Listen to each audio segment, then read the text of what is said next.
and people were asking me about Nirvana. And we're just like, absolutely. And Nirvana came out of this music scene where there was a lot of support, music industry, local promoters, clubs,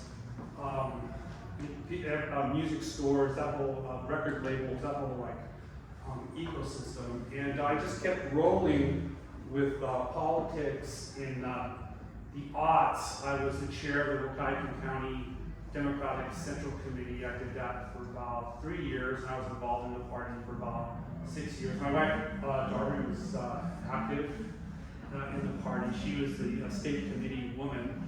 If you're familiar with the Democratic Party rules, and so I was like an elected PCO chair, state committee officer. I did that stuff. And in 2009, I just wasn't really working for me. So it's just like when you work with a group, it's a relationship, and so I didn't feel like I was getting anything back for worth my time.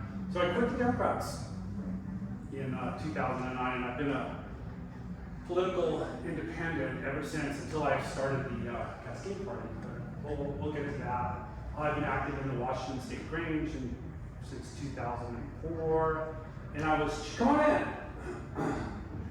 I was chair of this election reform group, national group, Fair Vote, where we were Fair Vote advocates for like a proportional representation. These just new types of ways of electing people. And I was chair from 2008 to 2019, so I did 11 years as chair. The preceding chair was John B. Anderson. So if you recall the 1980 presidential campaign, John ran as an independent. And there's a video of him on YouTube, and he's debating Ronald Reagan in 1980. Jimmy Carter boycotted this debate. Okay, so their debate shenanigans have been going on for a long time in the United States. So it's amazing to see John and Reagan and the way that they approached the debate. They were statesmen, and the way they were prepped, they expressed themselves, they made their points, there was decorum, and I learned a lot from working with John when he was chair, and just the way he conducted himself as being the chair. So, and John passed away. That's like my how I made the transition from like music to politics in 2019. Yeah, I wasn't chair of Fair Vote anymore, and then in 2020 there was the lockdowns, and so most people weren't doing much of anything. We were having online range meetings. We can get to that too. But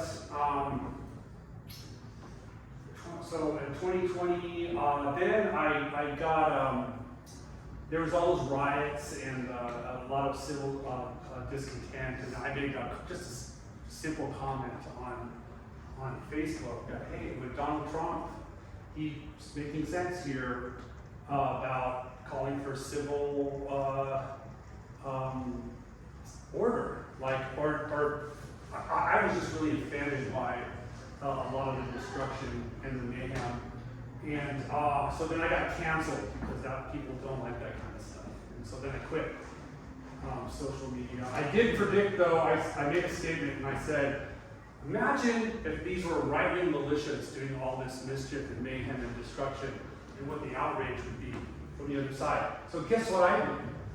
I predicted the outrage of January 6th. I'm the Oracle. Okay. All right. And then so I just got out of politics, stayed home. Darby and I, we live out on the Washington Coast, about an hour and a half south of here. And I just really wasn't doing politics. And I was still reading policy. You know, I graduated from Washington State University online in 2016, and I did it all online, and I got a degree in social sciences. So I learned the scientific method, and just like, you know, so I'm really into like, I read legal briefs, court rulings, studies, those kind of things. So I always stayed up on that stuff. And then it was in late 2022, I met Yang. He convinced me to join the Forward Party. So So I started getting back into politics, and so, it's a new party, third party. Let's try it out. And I really like working with people on a forward party. In the meantime, we saw post COVID, post lockdowns, what was happening to a lot of urban places on the West Coast and in the country. And downtown Seattle was looking really rough. And then it was seeping into the neighborhoods. And so Darby and I had a house in the Rainier Valley, and there's this car parked out in front of our house, and all of a sudden this horn is just blaring. It's and it's not honking, just blaring nonstop. I'm like, oh, I better go. And there's a guy in the car, he's got his forehead on the steering wheel. He nodded out. And so I'm just like, hey, are you okay? He's like, then he opens the door, and there's the foil and all this stuff that he was on a fentanyl deal. So I'm just like, you should really get out of here. And by the way, look what you're doing, you're gonna die. And he just kind of he got startled, and he just sat there, and then immediately this other guy shows up, this really creepy guy. And he's and then the guy that nodded out jumped in his car, and they just split down the road. And I'm like, whoa.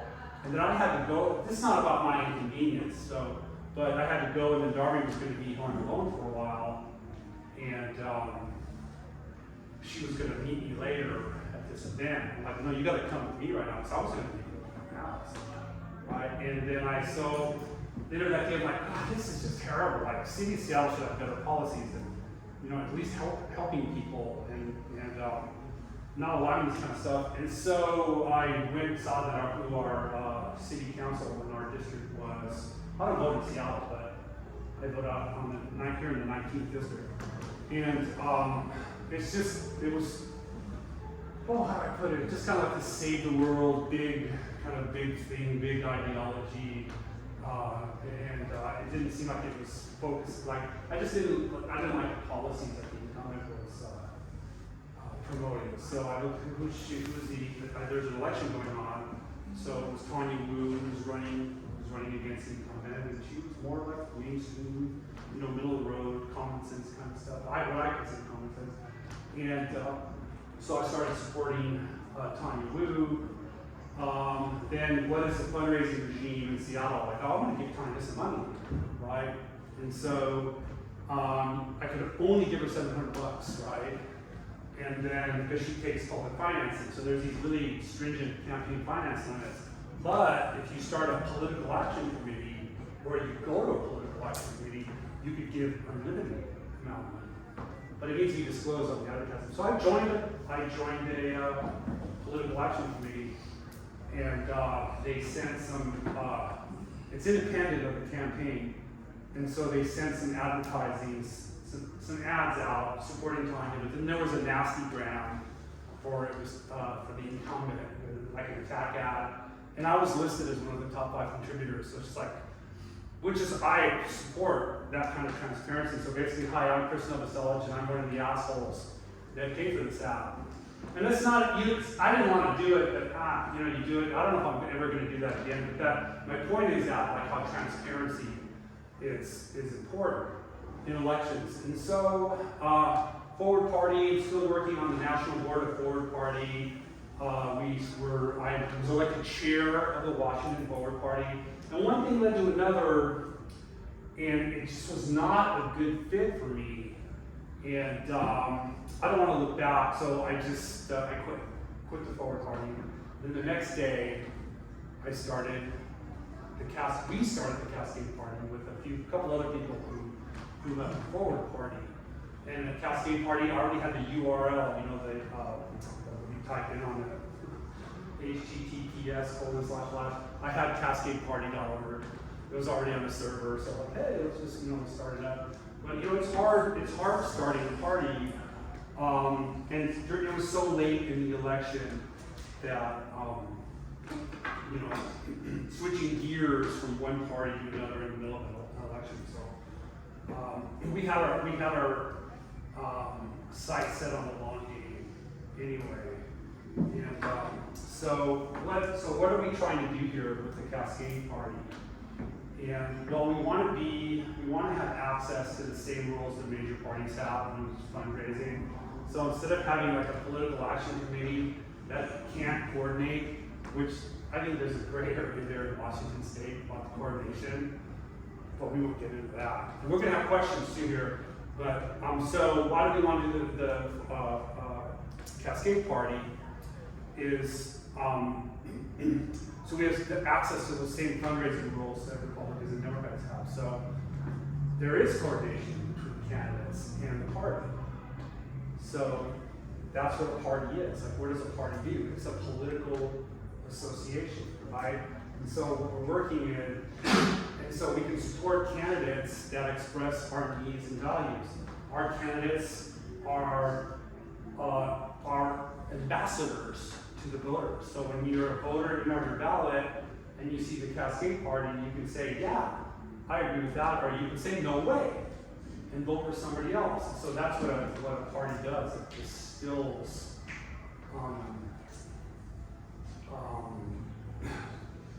policies and different proposals for people, because most people don't read policy papers or court rulings in this, and so they rely on that cue on the ballot.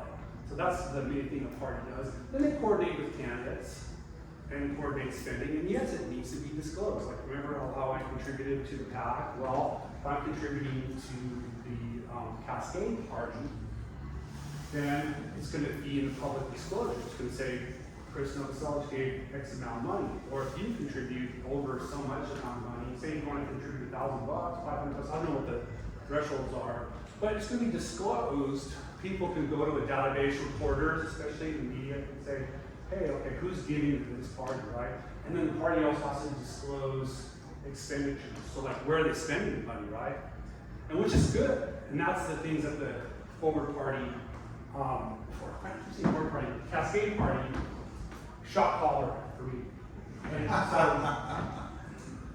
and that is why the Cascade Party, that's why we want to be on the same playing field as Republicans and Democrats in future elections. And we would like to get involved in 2025 in local elections, which are mostly nonpartisan elections in the state. So we're doing that, just trying to build like a bona fide party, a bona fide neighborhood.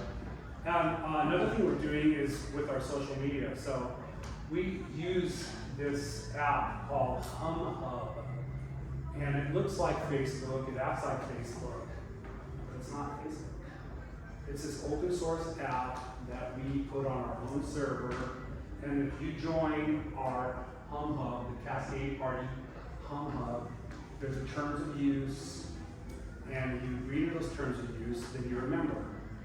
You have all the privileges of membership to get involved with the party.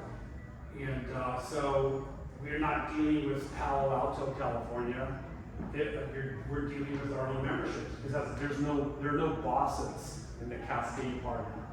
It's a membership-driven group. So, like, I don't know if you're reading Matt Taibbi, Michael Schellenberger, those things, and they did investigative journalism, and they found a lot of collusion between, like, when Twitter, the pre-Musk Twitter, and the government, and that's going on with the other social medias, and censorship, and that's going on with the legacy media and the mainstream media. Just look at the propaganda, right? So we're not going to complain about that stuff. We'll mention it and say, hey, we're tired of propaganda. We're tired of censorship, government control. But we're actually doing something about it. We have our own social media.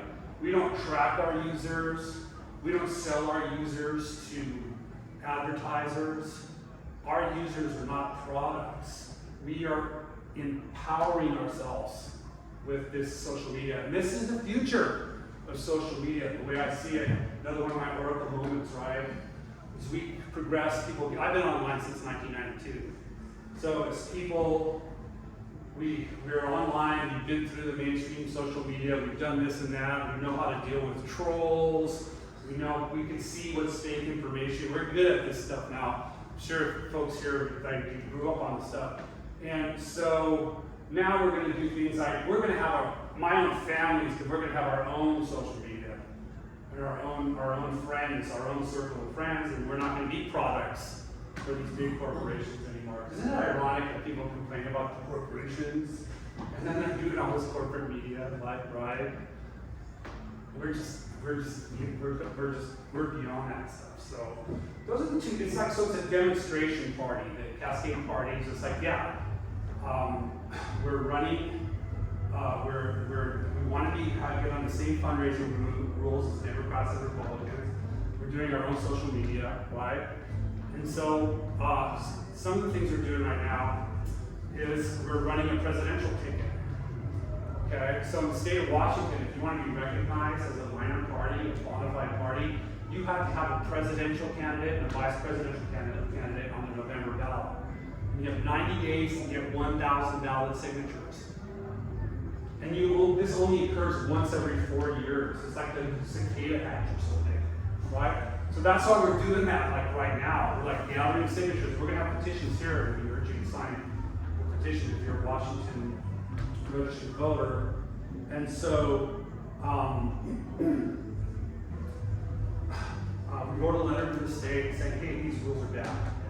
Why are you making us run a presidential ticket when we just want to be recognized as a party? We got to reply back from the state. We have 60 days to consider your rule change. Then there's this whole other period where there's a rule change. So this is going to be so that the period is from May 4th to July 27th to collect 1,000 ballot signatures. And this rule change that they're going to consider is going to be, that period is going to be way over. So we're going for it, right? Now, it's looking good. We collected a bunch of signatures last night, and we hope to collect a lot of signatures today. And we have until the end of July, and we're going to qualify for the presidential ballot. And James Carroll, I'm a nominee for the president. James Carroll from the Bay State of Oregon, and he is our vice presidential nominee. So when we're going to get qualified, and we're going to decide what are we going to do.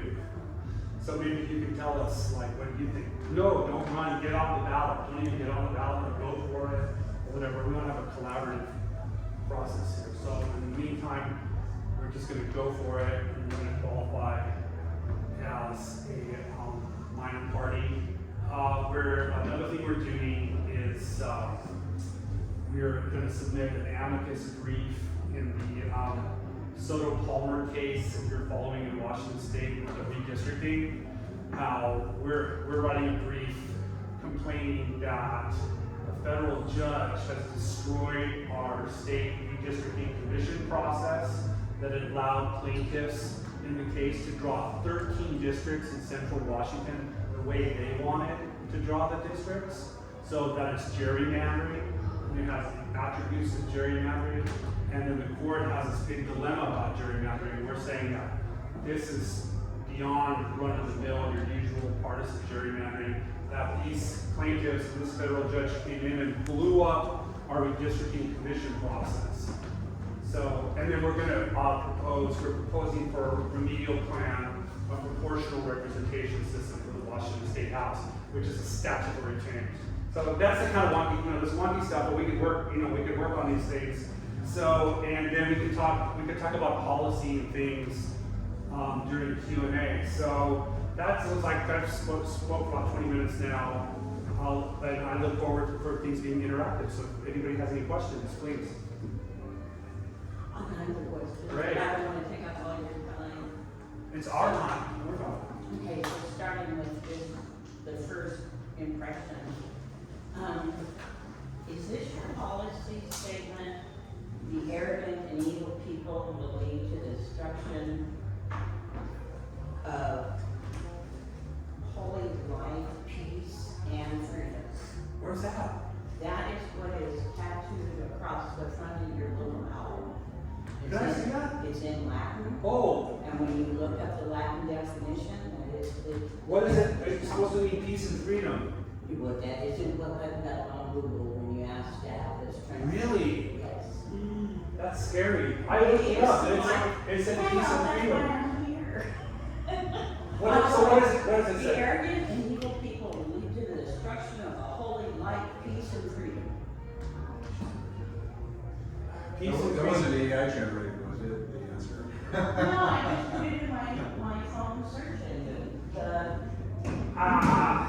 I took it. That sounds pretty heavy. Like that sounds like a Dr. Bronner's bottle or something. I don't know. You know, and so like, you know, like It's it's not.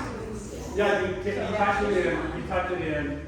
Absolutely. I mean, like, we're not going to get into federal politics. And I mentioned the propaganda. I mentioned the collusion between the government and the media. But we're doing local politics in 2025. We don't have any state candidates at the moment for this election. We don't have any federal candidates for this election. So we're really not going to get into that stuff. And like we have a did you see our platform online? I did, I had questions. Yeah, so the platform's really straight ahead, and you notice that it said draft platform. So we just didn't publish the platform. We just said, hey, here's some guidelines, but that our platforms must be ratified by our members. So we're going to need to have a convention. We're going to need to elect our officers. We're going to need to ratify our bylaws. We're going to need to ratify our platform. And then we can maybe we don't want an owl for our logo. Maybe we don't. It's a holy light thing that kind of. Maybe that was AI. I didn't catch that. You know, I looked it up. What do you think? I did a Latin translation lookup because I don't speak Latin. I did it, I looked it, I put it in the search engine, this Wow. is what's written, and this is what we. Yeah, mine turned out same as Kristen. So, Yeah. So if you're asking for a land. I just looked it up. This one says leisure and freedom. It doesn't say anything about that. Yeah, I'm just like, Peace and freedom.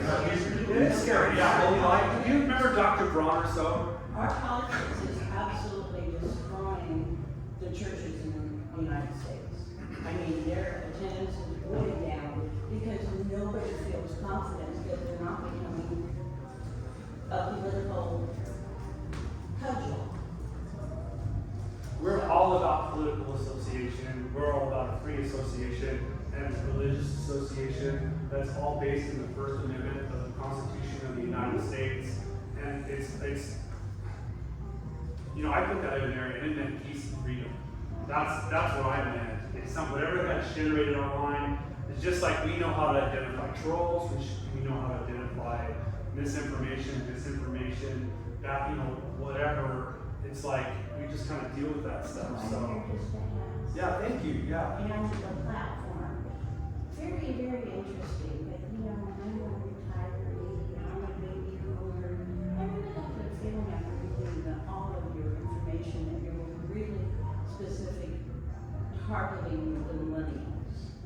Then, Targeting who?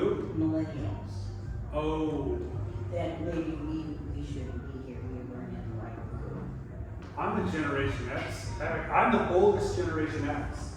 I was born in 1965. Boomers were 1945, 1964. Generation X was 1965 to.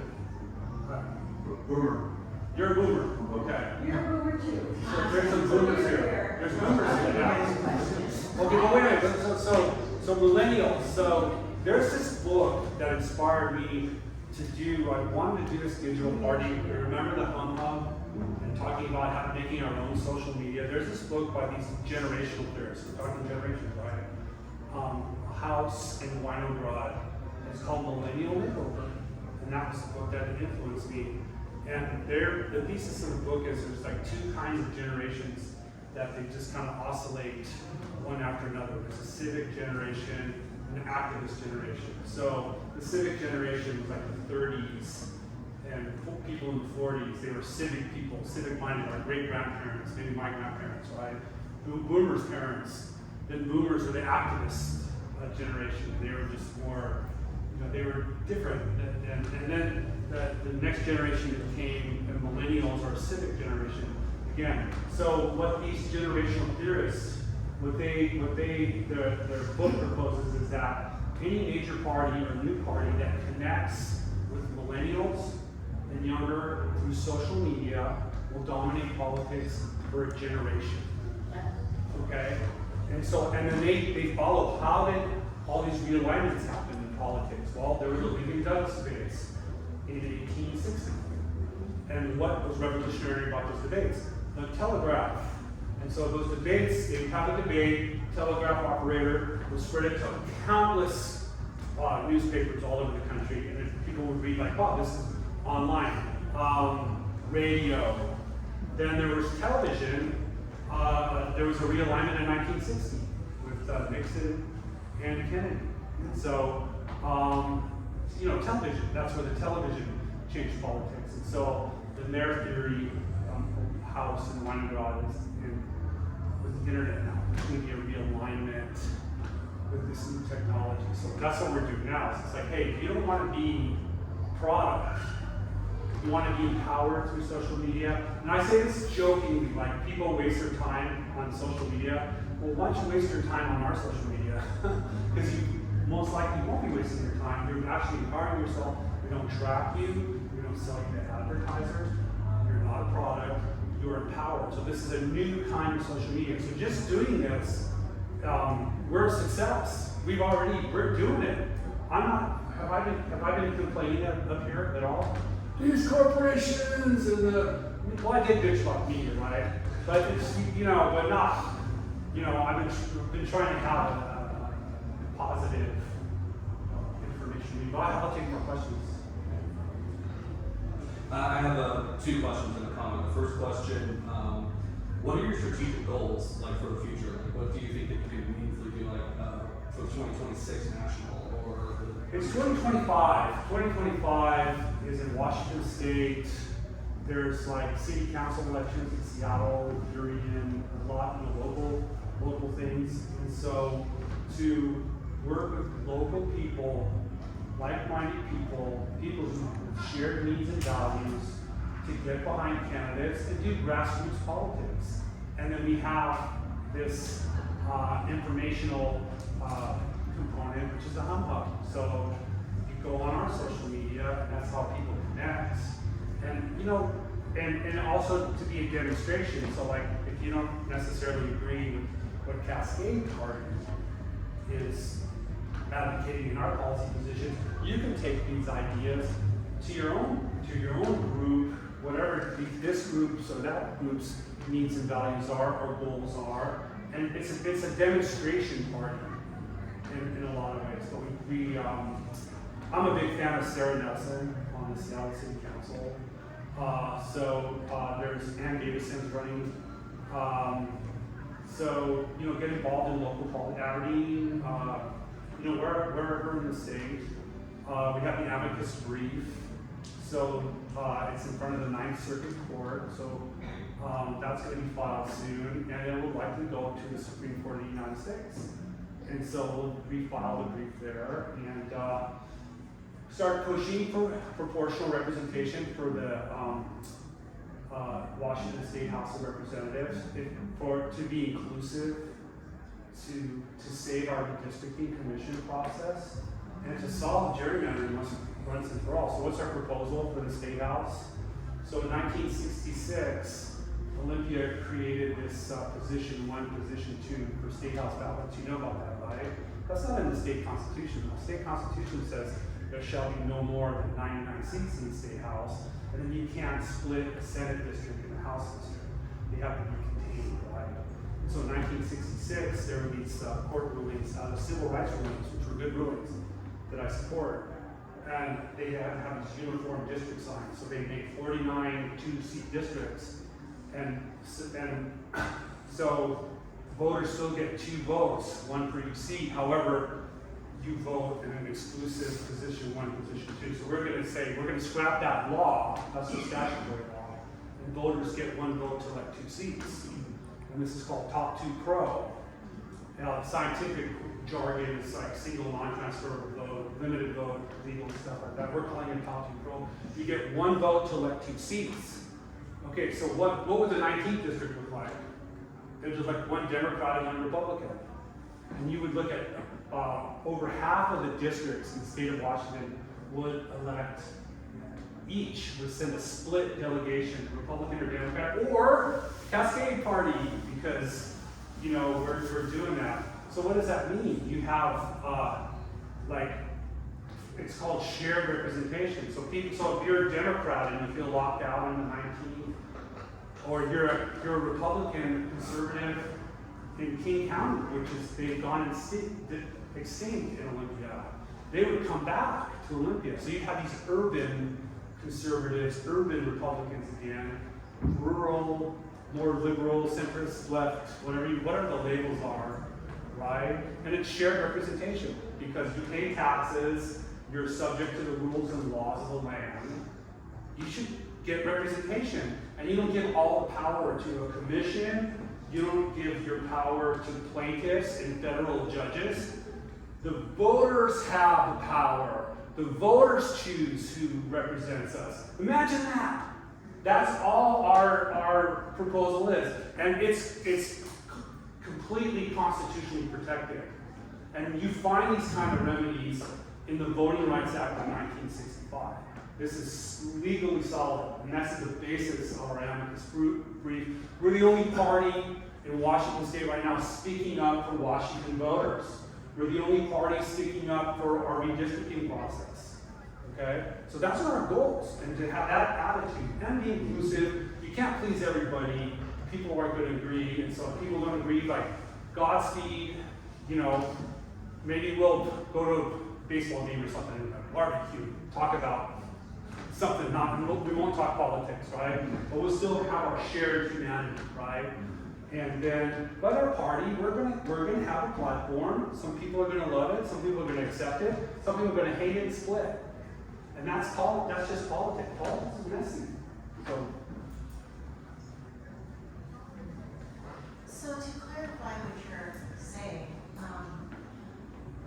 my observation with American politics is it's very reactionary, and there's a whole lot of describing what you are and a whole lot of describing what you're not, which really is confusing and it still leaves a lot of questions.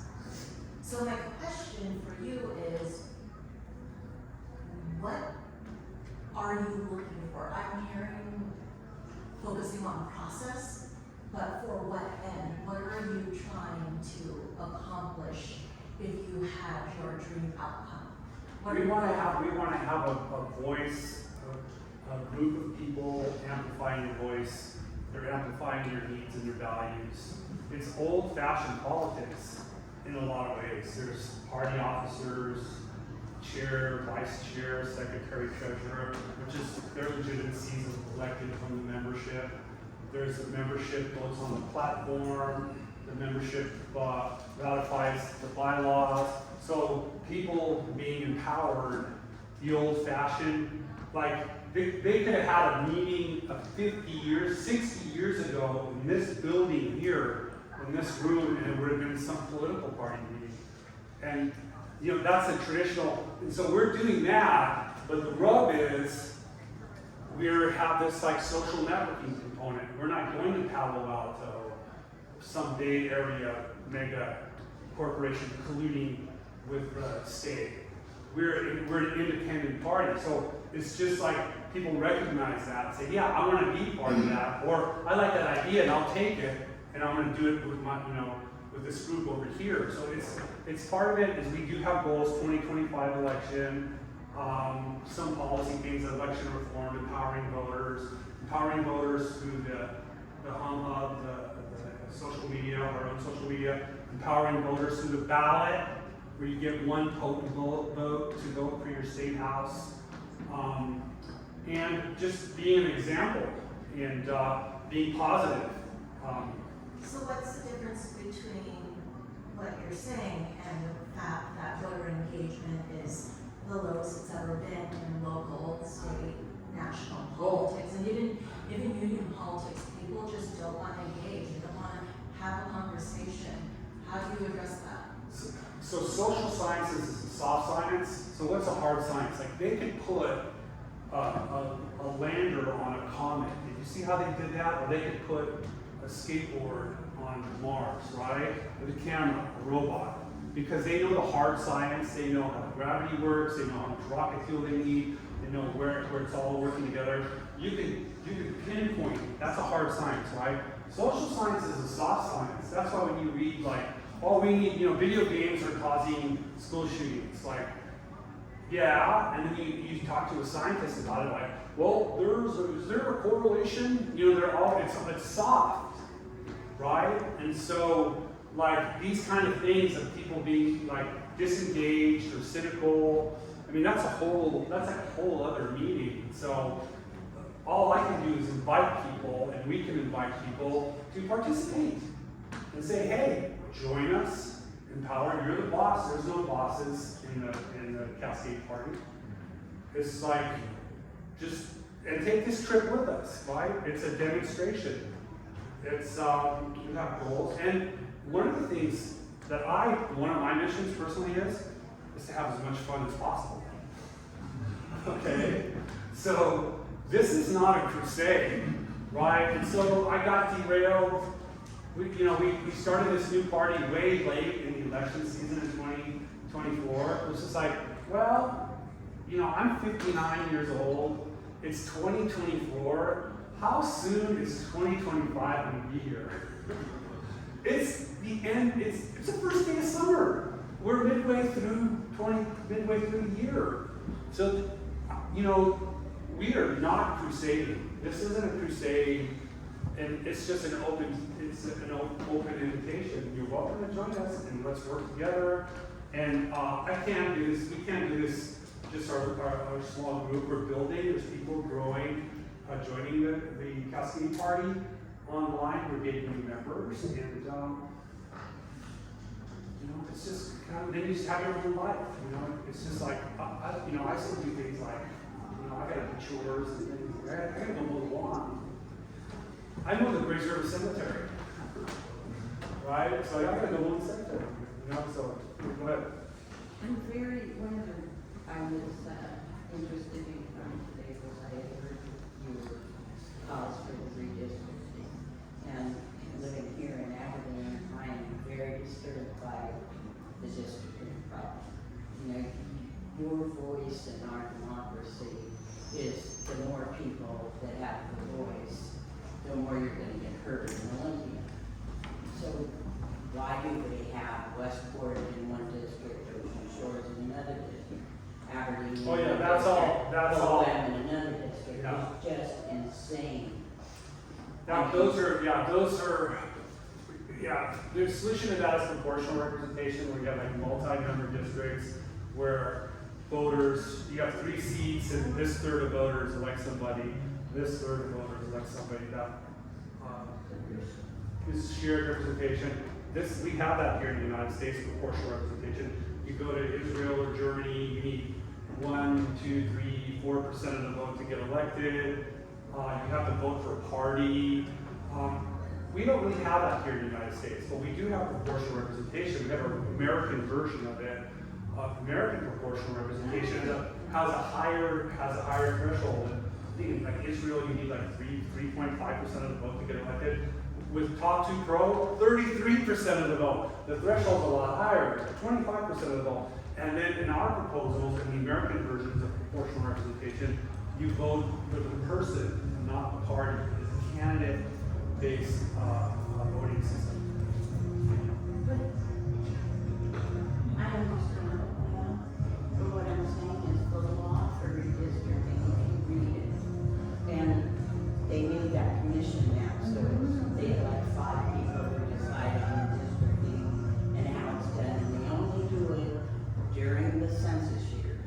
That's when. Right, yeah, that's the redistricting commission. Yeah. Well, so if we had Top 2 Pro, that would take that a lot of that high stakes partisanship out of that whole process, because it takes the power from the commission and puts it in the hands of the voters.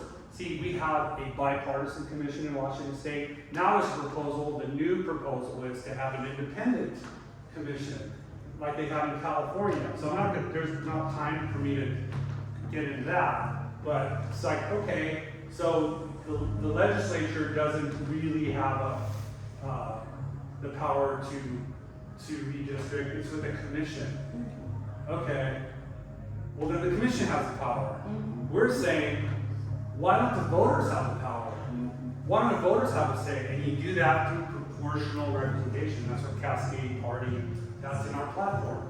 We support proportional representation in all levels of government. But my needs here in my cover are not the same needs Yeah. as Longview that has Yeah. out the border. Well, we're gonna, Yeah, it's a yeah, 19th district. we could talk about it after Yeah. the deal with it. So let's, do we have any other questions? So go ahead, F1. So, third parties or parties that have been Republican and Democrat has been a kind of historically tough nut to crack. Yeah, You face a lot of adversity there. What makes it so hard to establish? I think there's again, he said social sciences. Yeah. That's the band that we talk about. There's, just the culture, band, was it Vina? Vina was her name Verna, Vina? Vana. So Vana was talking about the things people being cynical and whatnot. And so like we don't even have a culture of like civic participation. 100 years ago, 1 in 3 Americans were a member of like a civic group. They were members of Moose Halls, of Eagles, Elks, Granges, Oddfellows, Masons. People have these, and there's a seminal book by Robert Putnam called Bowling Alone, and he looks at that, and he doesn't, being a soft science, he doesn't say this is what caused, people quitting these things, but he just kind of lays out some scenarios of what happened. So we're just trying to foster basic civic participation again, and we're doing it through social networking, right? So that's what we're trying to, and then reintroduce those values back in America. But I think one more question, go ahead. Just briefly get your ideas on ranked choice voting.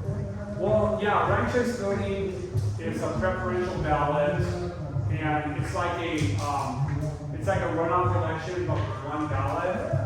Right? Do you know how it works? Yeah. So basically, this will be my closing remarks. So if we have like an old-fashioned runoff election here, then it would be like we got 5 candidates here. We pass out the ballots, and then if somebody gets the majority of the ballot in there, right? If there's no majority, the last place candidate is eliminated. There's 4 candidates up here. We pass out a second ballot. Okay? Somebody gets the majority, they're elected. If there's no majority, last place candidates, we got 3 candidates. We pass out a third ballot, right? Libertarians, can they do that with their nominee? They get 7 or 8 ballots, right? Wouldn't that take 4 hours? They could have done it on 1 ballot. It's a similar process with ranked choice voting. Because you'd have a voter here on 3 ballots who their first choice was eliminated. They vote again, their second choice is eliminated. They vote again, their third choice is eliminated, right? It's the same thing. So what ranked choice voting does is consolidate elections. There's research and examples shows there's less negative campaigning. You get one election, shorter election season. So that's my thing. Thanks for asking about ranked choice voting. So go to cascadeparty.org. Think about joining the Hunt Love. And thanks for attending. I grabbed you folks off the street. They really filled the room up. Thank you.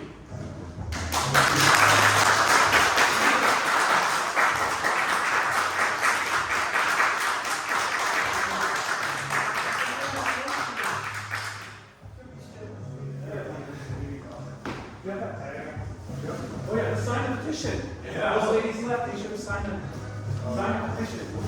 Are you a registered voter? Are you 18? Are you 18?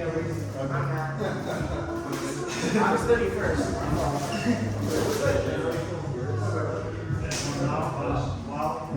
This is house and wine. This is the constitution.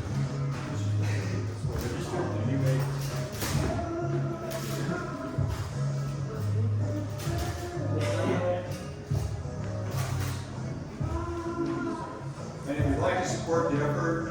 All we need is 1,000 signatures. We'll get 6 closer if you guys get out there. Voters. So, if you are so inclined, we would recommend you support the effort. So, just be sure.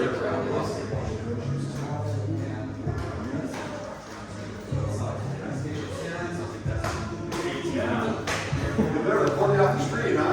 Nice. Why wasn't on your bingo card? Right? You got like. Yeah, so that's, yeah, so it's actually, yeah. But that's the app. How you get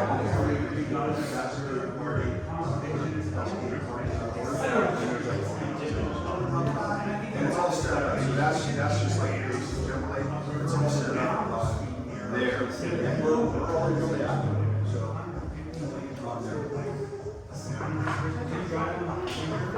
We came in on 5.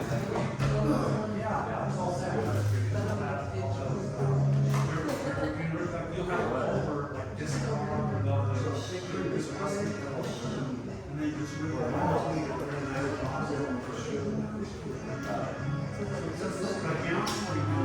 and there's a lot of topics. I didn't really track. And so that's like an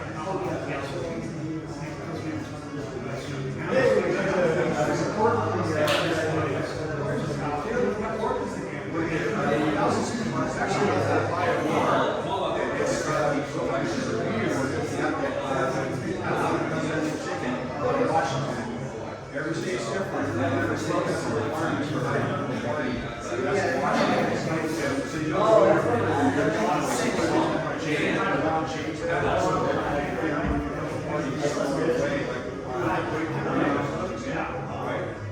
For presidential election. So that's change. We're actually changing the Secretary of State so that we'll get but when that happens, you're like, hey, all of that can be a minor party, and we cannot be on the ballot because you want to be less serious. Right? So,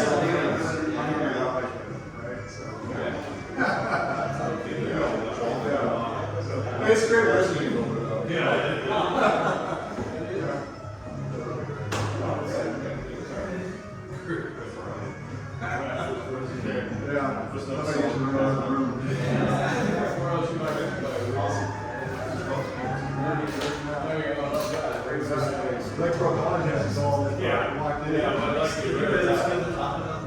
Super. You didn't know that? Nice work. I don't want to put my address. Oh, okay. That's cool. Yeah. You're not doing anything on I never done something. So, Thanks for the shows. Enjoy that. It's just gonna be like, we can get somebody to come watch the. Then we'll definitely get, I don't know, I just mentioned it's that's what we're worried about. We can get like an A and B person. you know, that's what I wonder about AI, because like AI has given me some of the greatest secret questions. It's a problem. It's like getting the Yeah. Right. Yeah. Right. We're gonna stream this, but not the question, because people don't watch videos of it.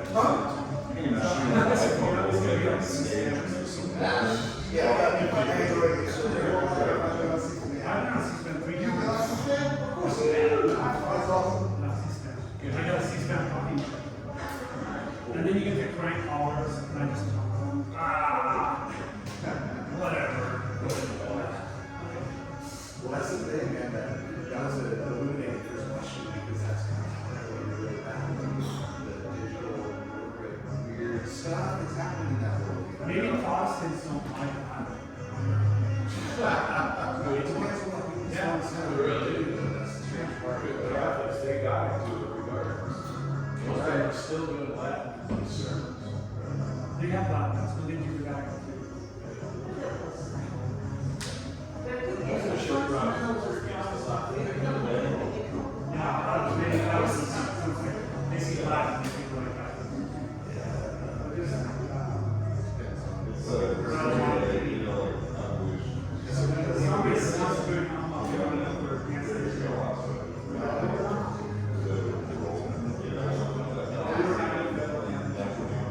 I was talking about That that. is the machine She's that's just, keeping us going.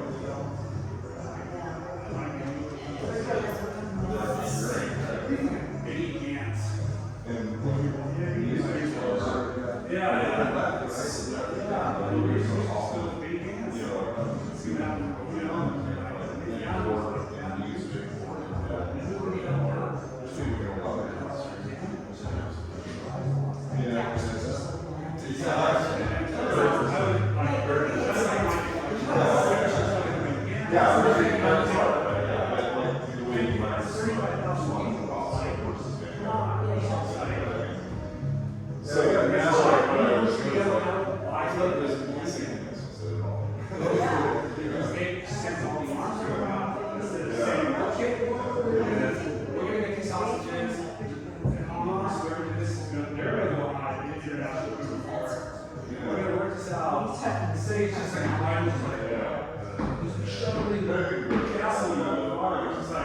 Wow. so then you get these about. Then they're now,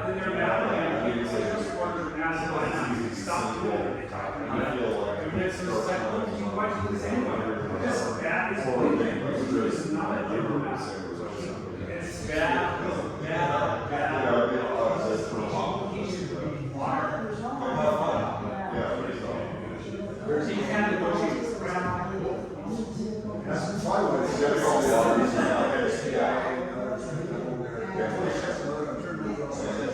Negotiating with Hamas, they sent other people, I think because, yeah, we can do such. They got a lot. How are you?